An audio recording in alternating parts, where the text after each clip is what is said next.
Hey guys, Zen here, and today I wanted to go over some pretty crazy news for Rainbow Six Siege. We're going to be seeing some changes coming to a few operators very soon, and for those who've been around the channel for a while, you'll know this next update really isn't what I was hoping for, but let's get on with it. First up, we have a new TTS. This news kind of flew under the radar, but starting today, there's going to be a new test server that brings with it some pretty significant changes. First up, some gameplay changes, and this is honestly probably the best news, but Monty and Pulse will now have a toggle set by default for their special abilities. So you guys know that since the beginning, you've always had to hold down the gadget button to maintain the use of both Monty and Pulse's gadget. Especially with Monty, it can be very difficult to move precisely around the map while you're fully extended. And I know for myself, this has been the hardest learning curve of playing this operator. With Pulse, it's not as bad because your life doesn't necessarily depend on your ability like it does with Monty. But in any case, this is actually some pretty amazing news, and both of these operators will be seeing much more playtime because of it. Next up, it looks like Ubisoft is trying to remove the deployable shield glitch. For those unaware, if you place a deployable shield perpendicular to a window,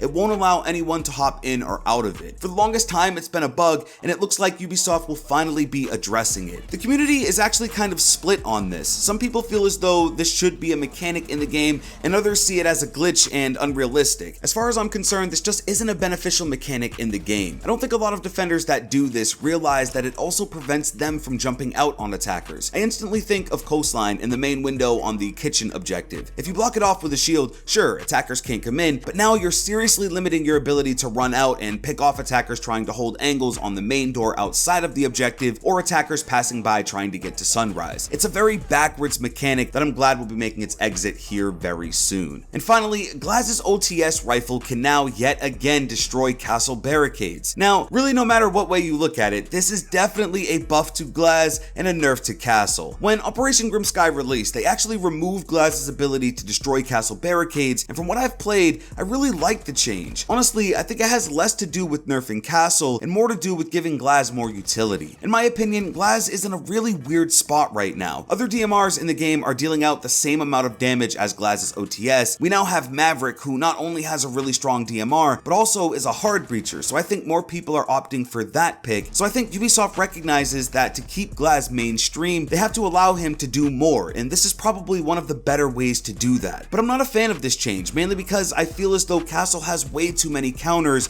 and without that Glaz counter, it really made him feel a little bit more substantial. However, we do have word on a rework coming very soon, so hopefully that buffs up this operator. But I am really curious though, what do you think of this change overall? Do you think that Glaz should still counter Castle, or do you like it the way it currently is in Operation Grim Sky? Let me know down below. Other than that, there's mostly some bug fixes, and that'll all be linked in the description. Next, I want to talk about some old news and make it new. That's right, ladies and gentlemen, I'm back.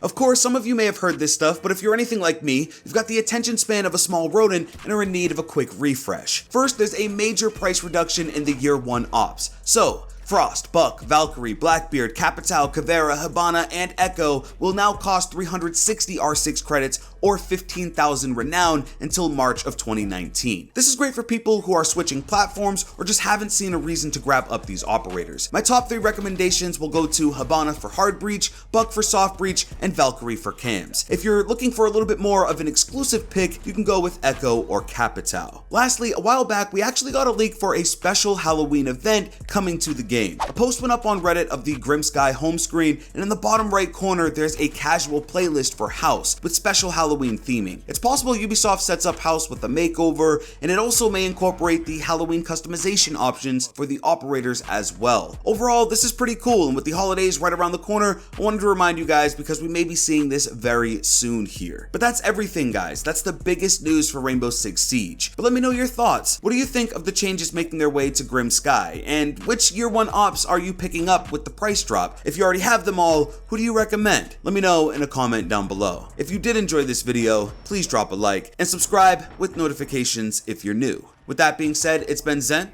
Hey, I'm out.